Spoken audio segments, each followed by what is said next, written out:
नमस्कार, मनी गुरु की इस खास पेशकश में आप सभी का स्वागत है। मैं हूं स्वाति रायना। आज बताएंगे बाजार में मौजूदा तेजी का कैसे उठाएं फायदा, कहां है निवेश के मौके, म्यूचुअल फंड में क्या रहे निवेशक की स्ट्रैटेजी, नए निवेशक और मौजूदा निवेशक कहां करें निवेश। इसी पर करने वाले हैं खास चर्चा। हमारे साथ है Hemant Rustagi, CEO wise invest, और मोहित गांग, सीईओ मनी फ्रंट। हेमंत जी और साथ ही मोहित, आप दोनों का बहुत स्वागत करते हैं मनी गुरु के आज के इस खास कार्यक्रम में। और एक ऐसे पल के गवाह बने तमाम निवेशक जिन्होंने निफ्टी, बाजार, सेंसेक्स, हर बाजार का हर एक जो आयाम है, नया आयाम छुआ है बाजार ने। और ये काफी अच्छा टाइम है निवेशकों के लिए इस पल का गवाह बनने का। इसलिए जानना और समझना जरूरी है कि जब लाइफ टाइम हाई पर बाजार होते हैं तो निवेशक की स्ट्रैटेजी ऐसे वक्त में होनी क्या चाहिए। हेमंत जी, जो हमने एक कीर्तिमान स्थापित होते हुए देखे हैं बाजार में, यही आपसे जानना चाहेंगे कि कैसे इस पूरे डेवलपमेंट को देखें बाजार के, कैसे इस तेजी को समझें। देखिए स्वाति, किसी भी इक्विटी इन्वेस्टर, चाहे वो म्यूचुअल फंड में हो चाहे वो स्टॉक में इन्वेस्ट करते हो, जब आप देखते हैं कि मार्केट एकदम पीक पे है और नए हाइट्स पे जा रहा है, तो ऑब्वियसली एक फील गुड फैक्टर आता है, आपका कॉन्फिडेंस बढ़ता है। बट मुझे लगता है इंपॉर्टेंट है किसी भी सीरियस लॉन्ग टर्म इन्वेस्टर के लिए कि आप ऐसे जब आप इस लेवल पे मार्केट को देखते हैं तो उसको एक ऐसा इवेंट देखें कि जो आपकी वेल्थ क्रिएशन की जर्नी में शायद आपको काफी बार देखने को मिलेगा। हमने पहले भी देखा है, आज भी हम देख रहे हैं और आगे भी हम देखेंगे कि मार्केट यहां से भी आगे जाएगा। तो और दूसरी बात, एज एन इन्वेस्टर हम मार्केट में इन्वेस्ट इसीलिए करते हैं, हम चाहते हैं कि मार्केट ऊपर जाए। हाँ, ये बात सही है कि जब हम कहते हैं ना कि वो डिजी हाइट्स पे जब मार्केट पहुंचती है तो कभी कभी थोड़ी मिक्स्ड फीलिंग सी आती है, एक्साइटमेंट भी होती है एज एन इन्वेस्टर आपको, और कहीं कहीं ये डर भी लगता है कि क्या मार्केट इस लेवल पे सस्टेन करेगी या नीचे जाएगी। बट उसको देखने के लिए किसी भी निवेशक को, अगर आप एक लॉन्ग टर्म इन्वेस्टर हैं, अगर आप डिसिप्लिन इन्वेस्टर हैं, स्पेशली अगर आप मान लीजिए एसआईपी से इन्वेस्ट कर रहे हैं, तो आपको पता है कि, और आपके पास समय है आगे, तो आपको पता है कि डिफरेंट लेवल्स पे आप इन्वेस्ट करते आए हैं, यहाँ तक पहुंचे हैं, आगे भी। और मार्केट में एक वॉलेटिलिटी जो है बहुत ही नेचुरल फिनोमिना है, वॉलेटिलिटी हमको देखने को मिलेगी आगे भी, इससे ऊपर भी मार्केट जाएगा। तो आप अपने प्रोसेस को कंटिन्यू कीजिए, अपने एसेट एलोकेशन पे ध्यान दीजिए, आपका जो फोकस है वो आपके गोल के ऊपर होना चाहिए, स्पेशली अगर आपके पास लॉन्ग टर्म समय है। बट मुझे लगता है कि शायद ये ऐसा भी समय है अभी, क्योंकि जैसा लग रहा है कि जिस तरीके के जो साइंस है कि मार्केट यहां से भी अच्छा होगा, पर जैसा मैंने कहा शॉर्ट टर्म में वॉलेटिलिटी आपको देखने को मिलेगी। अगर आप ऐसे निवेशक हैं कि आपका पोर्टफोलियो हेवीली बायस्ड है लार्ज कैप के लिए, तो शायद मुझे लगता है उन निवेशकों के लिए थोड़ा सा एक्शन का समय है कि थोड़ा सा एलोकेशन जो है मिड कैप और स्मॉल कैप में बढ़ाएं या फिर मल्टी कैप में बढ़ाएं। मुझे लगता है वो इंपॉर्टेंट है कि इस समय पे अगर आपका बायस ज्यादा है लार्ज कैप पे, उसको थोड़ा सा ठीक करें। वो चीजें इन्वेस्टर को बिल्कुल नहीं करनी है। कभी कभी टेम्पटेशन होता है कि चलिए थोड़ा सा प्रॉफिट बुक कर लें, जैसे मैंने कहा लॉन्ग टर्म का समय है तो आप बिल्कुल कंटिन्यू करिए। और अगर शॉर्ट टर्म के लिए पैसा है तो ये डाल सोच के कि चलिए इसका फायदा उठाते हैं, तो वो पैसा भी मतलब है तो आप बिल्कुल कंटिन्यू करिए। और अगर शॉर्ट टर्म के लिए पैसा है तो ये डाल सोच के कि चलिए इसका फायदा उठाते हैं, तो वो पैसा भी मत लगाइए। तो ये दो चीजों को अवॉइड कीजिए। और जैसा मैंने कहा कि इसको एक ऐसा इवेंट देखिए जो आपकी वेल्थ क्रिएशन जर्नी में आप कई बार देखेंगे। तो ये हमने समझा बाजार एट लाइफ हाई। और मोहित, इसके बाद अब क्या, जब बाजार एक नया कीर्तिमान स्थापित करता है तो उसके बाद निवेशकों को लगता है कि क्या कोई करेक्शन भी आ सकता है, तो कहीं उन्हें नुकसान ना हो। बार सिक्लिकल नेचर होता है बाजार में, उतार चढ़ाव तो लगा ही रहता है। लेकिन अब निवेशकों को कैसे लेना चाहिए, इस पूरी स्थिति को समझना चाहिए, क्योंकि इंपॉर्टेंट हो जाता है, क्योंकि बाजार इतने हाई है, कई लोगों के, निवेशकों के जो एसेट एलोकेशन होगा वो भी बिगड़ गया होगा। तो ऐसे में रीबैलेंसिंग काफी इंपॉर्टेंट रहता है। जी स्वाति, तो स्वाति देखिए, पहली बात तो मुझे लगता है कि बाजार में जो ईद है वो एक दिन पहले ही आ गई, और आज एक जश्न सा माहौल था, बिकॉज बाजार ने नया हाई बनाया और काफी टाइम बाद नया हाई बनाया है। अगर आप देखें कि अक्टूबर 2021 में मार्केट कुछ 18,600 का मार्केट ने एक नया हाई बनाया था, और दिसंबर 2022 में मार्केट ने कुछ 18,800 का फिर से एक नया हाई बनाया था। और अब 6 महीने बाद जाकर मार्केट ने एक नया हाई बनाया है। अगर आप देखें कि 1.5 साल की जर्नी में अक्टूबर 2021 से लेकर अभी तक मार्केट वो 18,600 से 18,900 के रेंज में ही रहा है। और एक तरह से अगर देखा जाए इस पूरे इवेंट को या पिछले 2 साल को, तो मार्केट में इतना बड़ा वैल्यू करेक्शन नहीं आया है स्वाति, बट मार्केट में टाइम करेक्शन आ चुका है कि 1.5 साल 2 साल से मार्केट उसी लेवल पर है। एक जो ब्रॉडर इंडेक्स होता है वो अंदर, हालांकि बहुत रोटेशन हुआ है, सेक्टर्स बदले हैं, मिड कैप स्मॉल कैप में बहुत उछाल आया है पिछले 4 महीनों में। तो मुझे लगता है कि जैसा हेमंत जी ने बोला कि मार्केट में ऐसे और भी बहुत आयाम आएंगे, बहुत ऐसे मौके आएंगे जब मार्केट एक नया हाई छुएगा। और जैसा कि कहते हैं कि सितारों से आगे जहां और भी है, तो यहाँ पर जरूरत है निवेशकों को कि वो आगे का सोचे। मार्केट का ये जो हाई है वो आता रहेगा, चलता रहेगा, उठापटक, मार्केट की वोलेटिलिटी ये मार्केट का एक बहुत ही अहम हिस्सा है। अगर जो एसेट एलोकेशन की आपने बात कही है, जो भी निवेशक अपने एसेट एलोकेशन पर बरकरार हैं, चाहे वो 50 इक्विटी 50 डेट का एसेट एलोकेशन चला रहे थे और उसके तहत उनका इक्विटी एलोकेशन बढ़ चुका है मार्केट की इस रफ्तार से, तो उनको चाहिए कि वो उसे रीबैलेंस करे, वापस ठीक करे और अपने एसेट एलोकेशन पर बने रहे। तो यहाँ पर बहुत ज्यादा डिसिप्लिन की आवश्यकता है। एक रेगुलर तरीके से जो निवेश चल रहा है उसे चलाते रहने की आवश्यकता है। और आवश्यकता ये है कि आप एक नया गार्ड लें, जैसे क्रिकेट की टर्मिनोलॉजी में बोलते हैं, अगर आपने 50 रन बना लिए हैं तो एक नया गार्ड लीजिए और वापस अपनी पारी को शुरू करिए। अभी आपको आगे बहुत जाना है। तो ऐसा नहीं हो सकता कि अब आप हिटिंग शुरू कर दें या आप अंधाधुंध खेलना शुरू कर दें और कुछ भी लेना शुरू कर दें। थोड़ा केयरफुल होने की जरूरत है। और यहाँ से आपको एक थोड़ी सी नई दिशा, आप चाहें तो अपने पोर्टफोलियो को वापस एक बार एसेट एलोकेशन में ढालकर फिर से एक पूरी तरह से आप उसे रीबैलेंस कर सकते हैं। जी बिल्कुल। तो ये रही बात बाजार एट लाइफ हाई, और क्या करें निवेशक ऐसे बाजार में।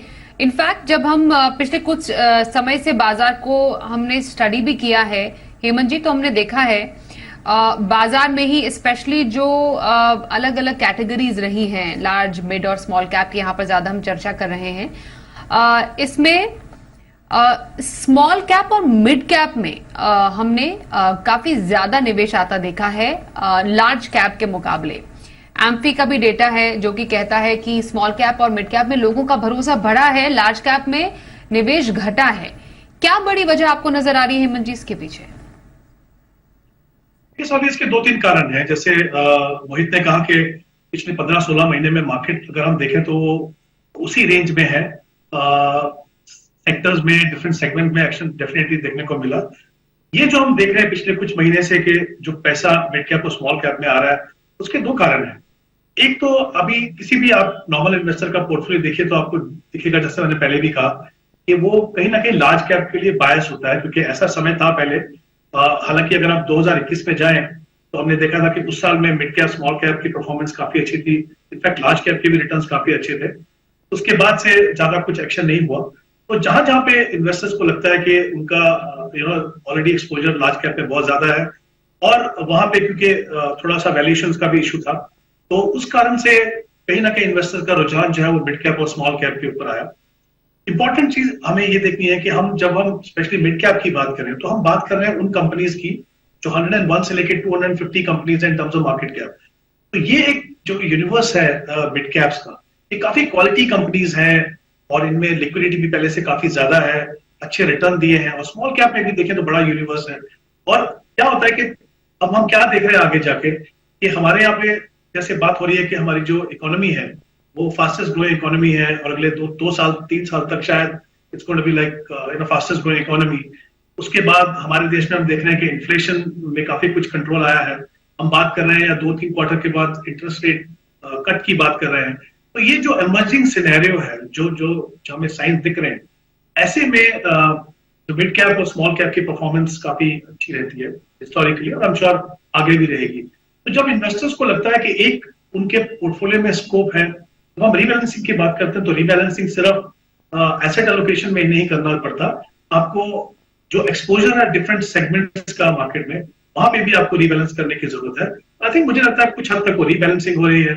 जो निवेशक नए आ रहे हैं, जो एसआईपी से इन्वेस्ट कर रहे हैं, उनको लग रहा है कि ये दो सेगमेंट में थोड़ा सा हमें एक्सपोजर ज्यादा लेना चाहिए, और पोटेंशियल है भी। जैसे मैंने पहले भी कहा मुझे लगता है कि अगर आपका पोर्टफोलियो में काफी हैवी बायस है लार्ज कैप का, तो उसको थोड़ा सा ट्रिम करके आप इन दो सेगमेंट में एक्सपोजर बढ़ा सकते हो। तो आई थिंक ये कारण है कि इन्वेस्टर्स को लग रहा है कि आगे जाके इन दोनों सेगमेंट की पोटेंशियल जो है वो अच्छा है और काफी बड़ा यूनिवर्स है। स्पेशली अगर हम मिड कैप की बात करें, बहुत ही क्वालिटी कंपनीज है और लिक्विडिटी भी कहीं ज्यादा है। आई थिंक ये कुछ कारण है कि हम देख रहे हैं कि इन दोनों सेक्टर की तरफ इन्वेस्टर्स का रुझान बढ़ा है।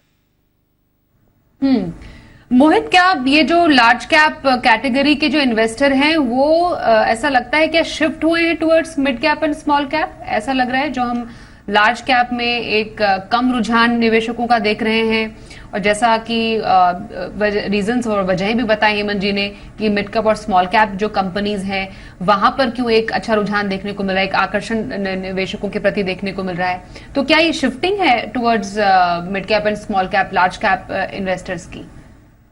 स्वाति, कुछ हद तक बिल्कुल सही है कि थोड़ा सा रुझान जो है निवेशकों का मिड और स्मॉल कैप की तरफ बढ़ गया है। और मुझे लगता है कि भारतीय निवेशक जो है वो बहुत हद तक मैच्योर हो चुका है, काफी हद तक उसे मार्केट की पकड़ आ चुकी है, जो कि अनुभव इतने सालों का चला आ रहा है। और जैसे जैसे नए इन्वेस्टर्स जुड़ रहे हैं, जिस तरह के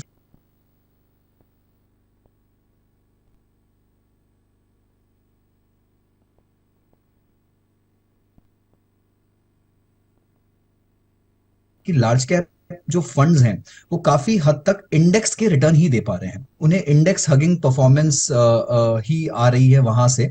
और एक्टिव लार्ज कैप फंड्स अगर आप देखें तो कंसिस्टेंटली बेंचमार्क्स के बराबर का रिटर्न दे रहे हैं, बेंचमार्क्स को अंडर परफॉर्म कर रहे हैं, ऑन अ ब्रॉड बेसिस बोल रहा हूं मैं एक। तो यहां पर काफी हद तक निवेशकों का रुझान वहां से थोड़ा सा कम हो गया है। और इसके चलते जो पैसिव स्ट्रेटेजीज हैं, इंडेक्स फंड्स की जो स्ट्रेटेजीज हैं, निवेशक काफी वहां पर भी मुड़ गए हैं। दूसरी बात जो मुझे लगती है स्वाति, वो ये कि लार्ज कैप कैटेगरी का जो रेस्ट्रिक्शन आया था सेबी की तरफ से कि टॉप 100 कंपनीज में ही निवेश कर सकते हैं, और लार्ज कैप जो स्कीम्स हैं उसका एईएम आप अगर देखें तो 30-40 हजार करोड़ के आसपास का एईएम है आजकल सारी लार्ज कैप स्कीम्स का। और उन्हें अगर 100 स्टॉक्स में से स्टॉक्स का चुनाव करना है तो वो अमूमन 60 से 70-80 स्टॉक अपने पोर्टफोलियो में ले लेते हैं। तो उनके पास में ज्यादा लैटिट्यूड नहीं है कि वो बहुत ज्यादा कुछ चेंजेस कर पाए, बहुत ज्यादा कुछ खेल पाए, तो वो एक आउट परफॉर्मेंस नहीं दे पा रहे हैं। तीसरी बात जो हेमंत जी ने भी बोली कि यहाँ पर मिड और स्मॉल कैप में अगर देखेंगे आप स्वाति, तो बहुत टाइम के बाद में एक जबरदस्त मोमेंटम और रैली आया है। और इसका काफी बड़ा कारण था कि वैल्यूएशंस जो हैं वो मिड और स्मॉल कैप के बहुत बहुत अट्रैक्टिव लग रहे हैं।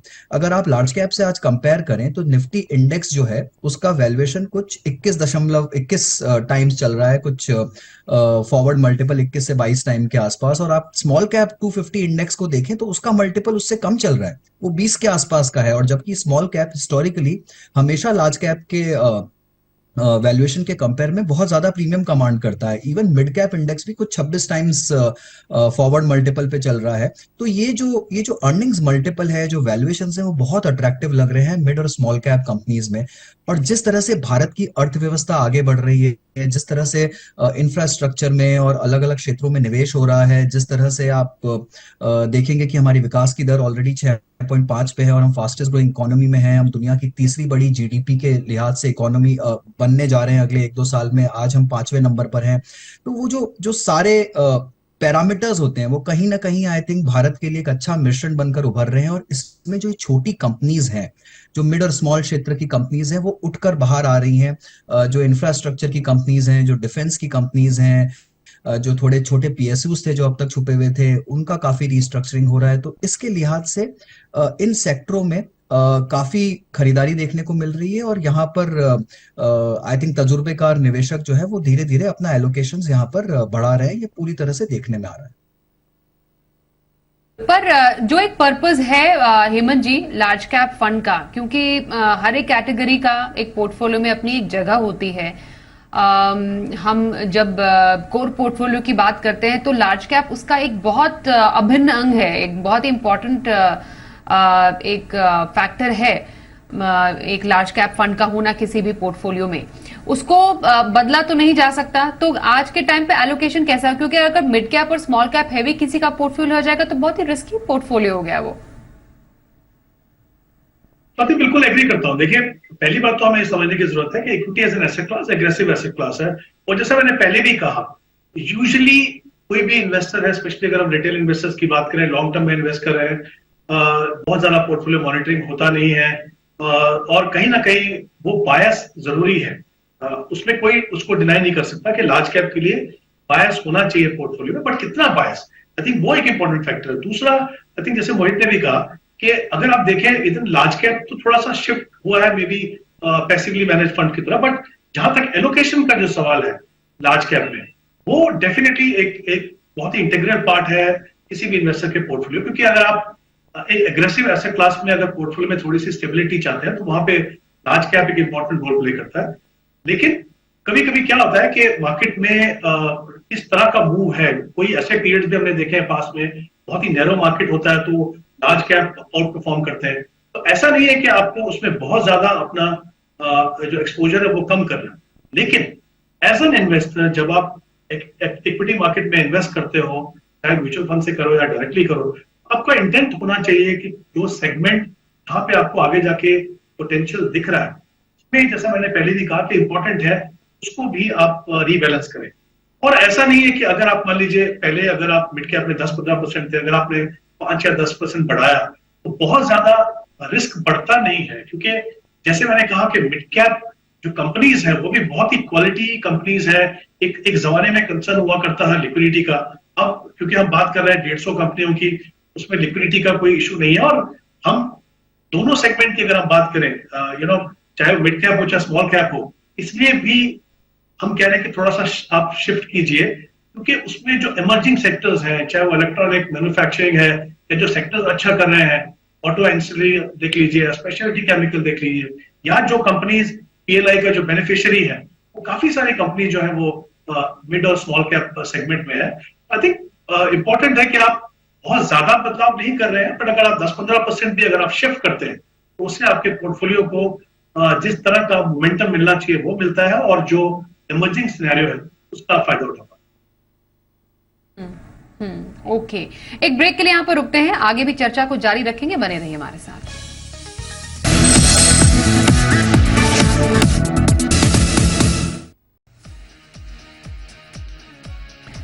मनी गुरु में आज चर्चा हो रही है हेमंत रुस्तगी और मोहित गांग से।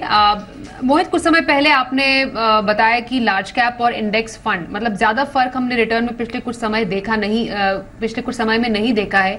इनफैक्ट अगर हम फ्लेक्सी कैप के कॉम्पोजिशन को भी समझे, उसमें जो डेटा आपने हमें प्रोवाइड किया उसमें हमने ये भी देखा है कि ज्यादातर जो फंड्स हैं, जो मेन स्ट्रीम फंड्स हैं, उसमें लार्ज कैप का जो एक्सपोजर है वो कुछ ज्यादा है। कैसे समझे इसे?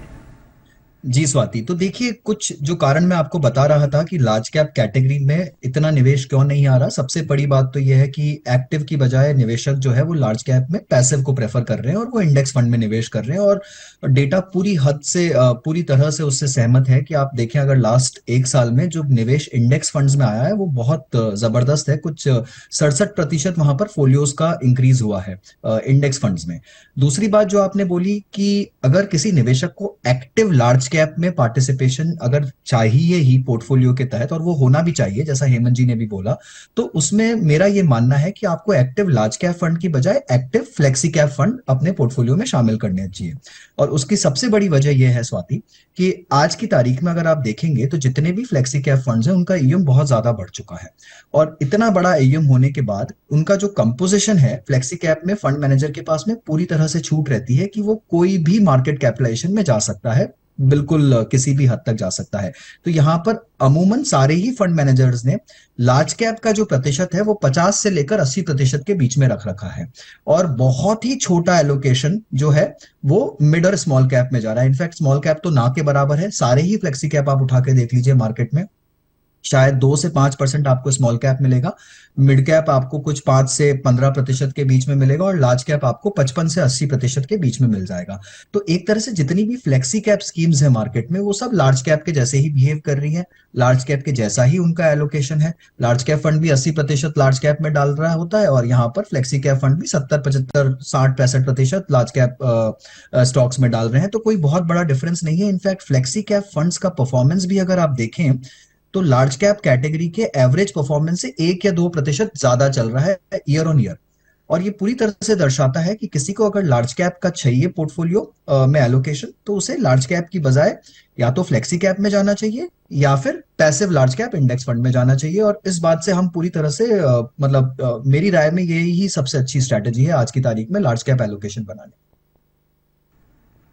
क्योंकि हेमंत जी आप एसेट एलोकेशन की बात कर रहे थे, तो क्या हम एक एसेट एलोकेशन आपसे समझ सकते हैं कि लार्ज, मिड और स्मॉल कैप का एसेट एलोकेशन कैसा रहना चाहिए, और डिपेंडिंग अपॉन आप एक रिस्क प्रोफाइल और एक पोर्टफोलियो किसी निवेशक के उसके लक्ष्य के हिसाब से आप डिसाइड करें, ऐसा कहना चाहेंगे? पर क्या एक मॉडल या एक थंब रूल हो सकता है एलोकेशन का? देखिए स्वाति, इन्वेस्टमेंट के हर एस्पेक्ट के लिए थंब रूल्स है, पर थंब रूल का इशू यही है कि वो आपकी पर्सनल सिचुएशन को कंसीडर नहीं करते, आपका जो रिस्क प्रोफाइल है उसको कंसीडर नहीं करते। तो मेरा ये मानना है कि अगर हम जनरली देखें, कोई नए निवेशक हैं या बहुत ज्यादा एक्सपीरियंस निवेशक नहीं है, या ऐसे निवेशक हैं जो बहुत ज्यादा एक्टिवली अपने पोर्टफोलियो को मैनेज नहीं करते, जैसे मैंने पहले भी कहा कि पोर्टफोलियो में कहीं ना कहीं आपको लार्ज कैप के लिए बायस करना चाहिए। मे बी अराउंड 60% आप लार्ज कैप में रखेंगे और जो बाकी पैसा जो है वो मिड कैप, और मिड उसमें भी सिग्निफिकेंट पार्ट जो है वो मिड कैप में जाएगा और कुछ पोर्शन जो है वो स्मॉल कैप में जाएगा। जैसे जैसे आपका एक्सपीरियंस बढ़ता है, जैसे जैसे आप इक्विटी के अटेंडेंट रिस्क को समझते हैं आगे जाके, इस एलोकेशन को आप अपने गोल के हिसाब से चेंज कर सकते हैं।